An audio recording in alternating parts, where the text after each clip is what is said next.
Hello students, in the last video we discussed about classification of account into asset, liabilities, capital account, revenue and gain, expenses and losses account. So now in this video firstly we recall it कि classification of account क्या है, वापस एक बार इसको देखेंगे and इससे related हमें क्या करना है, प्रॉब्लम सॉल्व करना है। तो classification of account, now we have to classify personal, real, nominal account में हमने क्लासिफिकेशन किया है।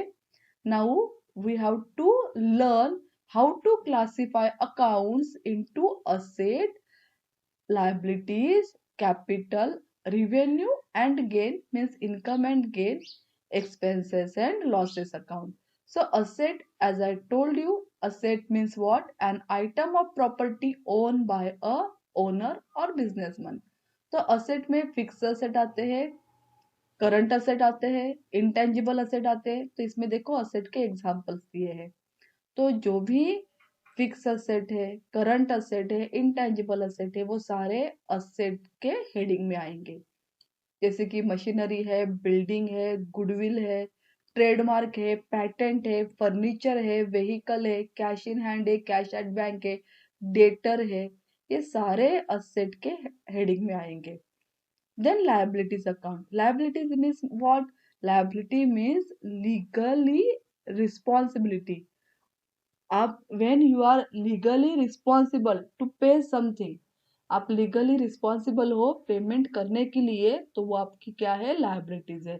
तो लायबिलिटीज में again liability has different types. तो करंट लायबिलिटी है, फिक्स लायबिलिटी है, कंटिजेंट लायबिलिटी है।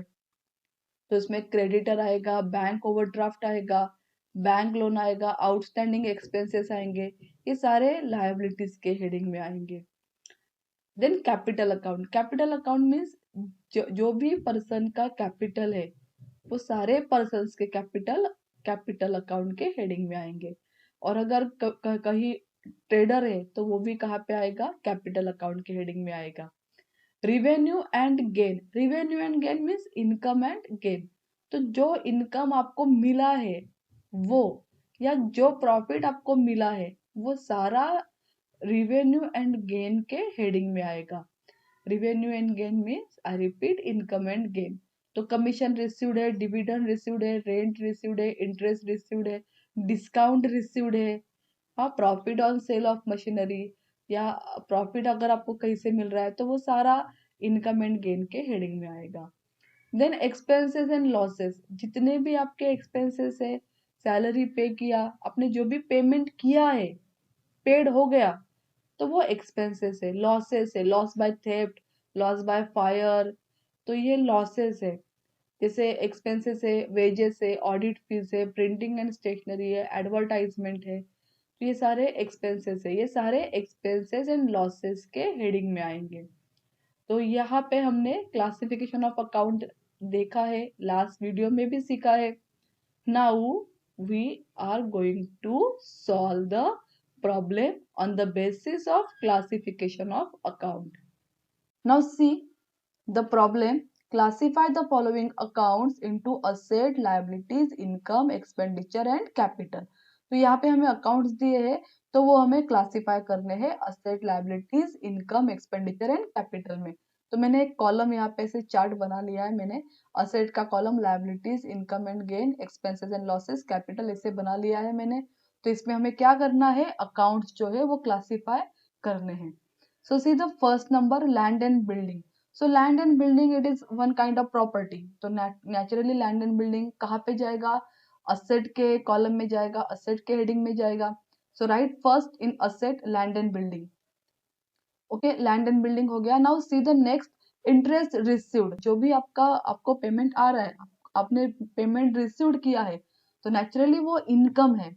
इसके लिए इंटरेस्ट रिसीव्ड कहाँ पे जाएगा? इनकम एंड गेन के कॉलम में। Now see the third number, computer. Computer is asset that we know.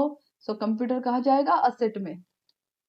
asset में computer लिख दिया। Now fourth number, sundry creditor. So firstly creditor means what? creditor मतलब कौन होते हैं? supplier होते हैं। तो जो आपको goods supply करते हैं, जो आपको मटेरियल सप्लाई करते हैं या फिर जो आपको प्रोडक्ट सप्लाई कर रहे हैं, तो वो कौन है? क्रेडिटर्स है। तो जो भी सप्लायर को आपको पेमेंट करना है तो वो सारा अमाउंट आप कहाँ पे दिखाते हो? सन्ड्री क्रेडिटर के हेडिंग में दिखाते हो। तो क्रेडिटर क्या है? क्रेडिटर आपके लिए क्या है? लायबिलिटी है, बिकॉज सप्लायर को आपको पेमेंट करना है। तो क्रेडिटर्स क्या हो गए? लायबिलिटीज हो गए। सो कहाँ पे दिखाने हैं? लायबिलिटीज के कॉलम में दिखाना है। तो लायबिलिटीज में sundry creditor. Now see the fifth number, bills receivable. So firstly आप ये कंसेप्ट क्लियर कर लो कि बिल्स रिसीवेबल ये कंसेप्ट क्या है। बिल्स रिसीवेबल मतलब bill of exchange receivable means bill of exchange क्या है? We know mostly business transactions are conducted on credit basis. So at that time जो क्रेडिटर होता है, जो सप्लायर है, वो क्या करता है? डेटर को मतलब कस्टमर को एक ऑर्डर इश्यू करता है, एक ड्राफ्ट इश्यूड करता है। That draft is called as bill of exchange. So bill of exchange is nothing but a draft issued by a creditor, means that order issued by a creditor to a debtor to pay a particular amount within a given period of time. तो अगर bill of exchange का पैसा आपको मिलने वाला है तो वो क्या हो गया? रिसीवेबल हो गया। तो क्रेडिटर को बिल ऑफ एक्सचेंज का पैसा मिलता है तो क्रेडिटर के लिए बिल जो है वो रिसीवेबल हो गया, और डेटर जो है, कस्टमर जो है, उनको उस बिल का पेमेंट करना है। तो डेटर के लिए बिल क्या बन गया? पेएबल बन गया।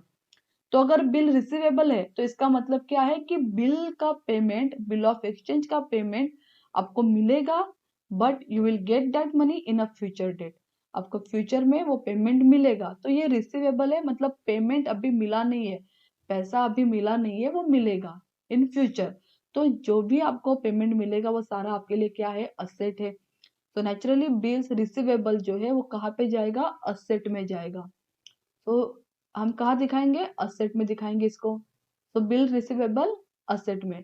Then next, discount allowed. Discount allowed means where you allowing discount, जहाँ पे आप डिस्काउंट अलाउड कर रहे हो। सो जब आप डिस्काउंट अलाउड करते हो तो ये आपके लिए क्या हो गया? लॉस हो गया। Creditor allowed discount to the debtor for the quick payment, for the prompt payment. Timely payment के लिए क्रेडिटर डेटर को डिस्काउंट अलाउड करता है। ओके, तो जब आप डिस्काउंट अलाउड करते हो तो वो क्या हो गया? लॉस हो गया, क्योंकि आपको उतना पेमेंट कम मिलेगा। Because we know discount means concession. तो जितना आप डिस्काउंट अलाउड करोगे उतना आपका पेमेंट जो है आपको कम मिलेगा।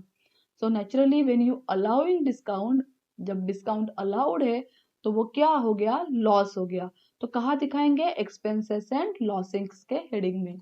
तो डिस्काउंट अलाउड कहाँ आ रहा है? एक्सपेंसेस एंड लॉसेस में। Then see the seventh number, sundry debtor. Sundry debtor, जब अभी मैंने आपको बोला डेटर मतलब क्या? कस्टमर। सो सन्ड्री डेटर के हेडिंग में क्या, कौन सा अमाउंट दिखाते हैं? कि जो कस्टमर से पैसा आपका आने वाला है। सो अगर आपका पेमेंट आने वाला है कस्टमर से तो वो आपके लिए क्या हो गया? नेचुरली रिसीवेबल अमाउंट है ये, तो ये क्या हो गया? असेट हो गया। सो जो अमाउंट आपको मिलेगा but you will get that money in future, तो वो भी आपके लिए क्या है? असेट है। सो सन्ड्री डेटर कहाँ दिखाएंगे हम? असेट के कॉलम में दिखाएंगे। Okay, then next, goodwill. Now I already told you goodwill means what? It is an intangible asset. So ये असेट है, इसके लिए कहाँ दिखेगा? असेट के कॉलम में। ओके, गुडविल भी हो गया। Now go for next, freight. Freight means what? Freight means nothing but a transportation charge. Freight क्या है? It is a transportation charge. Means when goods transported in bulk by truck, by train, by ship or by aircraft. तो जो transportation का charge है वो क्या है? Freight है। तो ये क्या हो गया? एक्सपेंसेस है ये। तो कहाँ दिखाएंगे? Under the heading of expenses and losses. तो फ्रेट एंटर हो गया। ओके, नाउ नाइन्थ नंबर हो गया। Now see the tenth one, discount received. Now six में देखो हमने डिस्काउंट अलाउड देखा था, तो जहां पे आप डिस्काउंट अलाउड कर रहे हो तो दूसरे को डिस्काउंट दे रहे हो। यहाँ पे टेंथ में देख रहे हो discount received means when you are getting discount, जब आपको डिस्काउंट मिल रहा है। और द बिजनेसमैन को अगर जब डिस्काउंट मिलेगा तो वो नेचुरली क्या है? प्रॉफिट है, गेन है। So when you get the discount it is your gain, it is your profit. तो हम कहाँ दिखाएंगे? जब हमको डिस्काउंट मिलेगा अगर आप डिस्काउंट रिसीव्ड करते हो तो वो क्या है, इनकम है, गेन है। तो कहाँ दिखाएंगे, इनकम एंड गेन में। तो discount received income and gain में आ रहा है। देन नेक्स्ट बिल्स पेएबल, तो मैंने फिफ्थ नंबर में बोला आपको बिल रिसीवेबल, मतलब कि बिल का पेमेंट, बिल ऑफ एक्सचेंज का पेमेंट आपको मिलने वाला है इन फ्यूचर डेट। तो बिल्स पेएबल का मतलब क्या है, where you are paying the money, जहाँ पे आपको पेमेंट करना है। You are responsible to pay the money, जहाँ पे आप रिस्पॉन्सिबल हो पेमेंट करने के लिए। तो उस टाइम पे आप डेटर हो और जो सामने वाली पार्टी होगी वो क्रेडिटर होगी। तो जहां पे बिल ऑफ एक्सचेंज का पेमेंट आपको करना है फ्यूचर डेट में, तो वो क्या हो गया, bills payable. So bills payable it is a one kind of liability for the businessman. Businessman के लिए बिल्स पेएबल क्या हो गया, लायबिलिटी हो गया। तो वो कहाँ दिखेगा, लायबिलिटी में दिखेगा, क्योंकि बिल्स पेएबल मतलब क्या, where you are responsible to pay the money of bill of exchange, आपको वहां पे बिल ऑफ एक्सचेंज का पेमेंट करना है। Okay, then next 12th number Amit capital. Now this is very easy, capital है मतलब कहाँ दिखेगा, कैपिटल अकाउंट में दिखेगा। सो कैपिटल अकाउंट में हमें इसको शो करना है। So we have to show Amit capital under the heading of capital account. Now see the next, 12th हो गया. Now see the 13th number, interest on fixed deposit. So fixed deposit it is investment. Fix आप FD करते हो, FD करते हो मतलब क्या हो रहा है, वो इन्वेस्टमेंट है। तो इन्वेस्टमेंट के ऊपर अगर इंटरेस्ट है तो वो क्या है, it is gain, it is income. तो जो भी इन्वेस्टमेंट के ऊपर का इंटरेस्ट होगा तो वो आपके लिए प्रॉफिट है, आपके लिए इनकम है वो। तो इसके लिए इंटरेस्ट ऑन फिक्स डिपॉजिट कहाँ दिखाएंगे, under the heading of income and gain. Then see the 14th number, bank overdraft. Bank overdraft का मीनिंग आप पहले समझ लो। Bank overdraft means what, when you withdraw money from your bank account more than your balance. आपके bank account से means current account से आप withdraw करते हो पेमेंट, विथड्रॉ करते हो पैसा, विथड्रॉ करते हो आपके बैलेंस से भी ज्यादा विथड्रॉ करते हो, तो वो क्या है, बैंक ओवरड्राफ्ट है। And this facility is there for current account holder only. Saving account holder के लिए ये नहीं है, करंट अकाउंट होल्डर के लिए ये फैसिलिटी होती है। This facility is provided by the bank to the current account holder. तो ये बैंक ओवरड्राफ्ट क्या है, it is short term loan. ये क्या है, शॉर्ट टर्म लोन है, because whatever money you withdraw more than your balance, that is your loan. तो ये शॉर्ट टर्म लोन है, इसके लिए bank overdraft is a liability. तो बैंक ओवरड्राफ्ट हमने कहा दिखाया, लायबिलिटी में दिखाया। Then next live stock. Live stock का मतलब क्या है, live stock means the animals you find on a farm are collectively called as live stock. जैसे कि शिप्स है, गोट्स है, हॉर्सेस है, बफेलोज है, काउज है, ये सारे क्या है, ये लाइव स्टॉक है, because they produce labour and commodities like meat, eggs, milk, wool etcetera. So in other words we can say it movable property of a firm. तो फर्म के लिए ये मूवेबल प्रॉपर्टी है। तो लाइव स्टॉक क्या है, property है, मतलब कि असेट है। तो लाइव स्टॉक कहाँ दिखाएंगे, असेट में दिखाएंगे। Now see the next, printing and stationery. Printing and stationery means expenses, जो भी प्रिंटिंग के लिए स्टेशनरी परचेस करने के लिए आप खर्चा कर रहे हो वो सारा प्रिंटिंग एंड स्टेशनरी के हेडिंग में आएगा, तो वो एक्सपेंसेस है। तो हम कहाँ दिखाएंगे ये, एक्सपेंसेस एंड लॉसेस में। So this is very easy, printing and stationery. Now see the next, cash at bank. So whatever cash is there in your bank account, वो सारे आपके लिए क्या है, asset है। So asset मतलब asset account में, तो cash at bank asset में आ रहा है। Then next rent received. So here you received rent, तो आपको rent मिल गया, मिल गया मतलब ये क्या है, आपके लिए इनकम है, इनकम है, इसका मतलब इनकम एंड गेन में। तो इनकम एंड गेन में आ गया। Now then the next, repairs and maintenance. So repairs and maintenance, repairs का जो भी खर्चा है या कोई भी सपोज कंप्यूटर है, मशीनरी है, उनका मेंटेनेंस का जो भी खर्चा है, या फर्नीचर को मेंटेन करने का, या फिर बिल्डिंग है उसको मेंटेन करने का, या लैंड है उसको मेंटेन करने का, सो व्हाट एवर मेंटेनेंस, तो चार्जेस ये सारे, एक्सपेंसेस है ये सारे। तो जो भी रिपेयर्स एंड मेंटेनेंस है वो क्या है, बिजनेस के लिए सारे एक्सपेंसेस है, तो ये कहाँ दिखेंगे, एक्सपेंसेस एंड लॉसेस में। रिपेयर्स एंड मेंटेनेंस हो गया। Then carriage is nothing but the transportation charge. Carriage भी क्या है, it is a transportation charge, means conveying of goods और passenger from one place to another. तो जब भी गुड्स या पैसेंजर एक जगह से दूसरे जगह लेके जाना है, तो वो जो भी ट्रांसपोर्ट का चार्ज है वो सारा क्या कहाँ पे आएगा, कैरेज में आएगा, कैरेज के हेडिंग में आएगा। सो कैरेज मतलब क्या है, एक्सपेंसेस है, कैरेज एक्सपेंसेस एंड लॉसेस में आ गया। देन आउटस्टैंडिंग रेंट, आउटस्टैंडिंग मतलब कि जो पेमेंट आपने किया नहीं है अभी तक, अनपेड है। Outstanding means what, unpaid. So outstanding rent means what, unpaid rent. So जो भी आपने पेमेंट नहीं किया, so naturally you are liable to pay that. आपको ये पेमेंट करना है, पेमेंट करना है, मतलब ये क्या हो गया, लायबिलिटी हो गया simply. So outstanding rent means liability, outstanding rent liability में आ गया। Then next, commission received. So here again you received the money. तो जब भी आपको पेमेंट मिल गया, कमीशन मिल गया, तो आपको पेमेंट जब मिलता है तो वो क्या है, इनकम है। सो कमीशन रिसीव्ड कहा जाएगा, इनकम एंड गेन में, commission received. Then see the next, bank loan. Loan मतलब liability naturally. So bank loan कहाँ दिखेगा, लायबिलिटी में।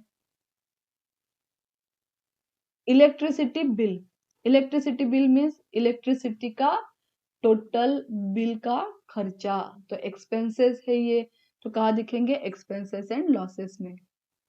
तो एक्सपेंसेस एंड लॉसेस के कॉलम में हमने इसको दिखाया। Then next, copyright. सो पहले कॉपीराइट क्या है, copyright means what, copyright means legal right of the owner of intellectual property. तो कॉपीराइट क्या है कि लीगल राइट, ओनर का legal right. In simple words, copyright is the right to copy a set. तो copyright क्या है, actually it is intellectual property. Copyright भी property है, पर ये इंटेलेक्चुअल प्रॉपर्टी है। तो अगर आपको इस तरीके से कोई इंटेलेक्चुअल प्रॉपर्टी यूज करनी है, तो जो भी आप पेमेंट करते हो उसके लिए, तो वो कॉपीराइट में आता है। सो कॉपीराइट इज अगेन असेट।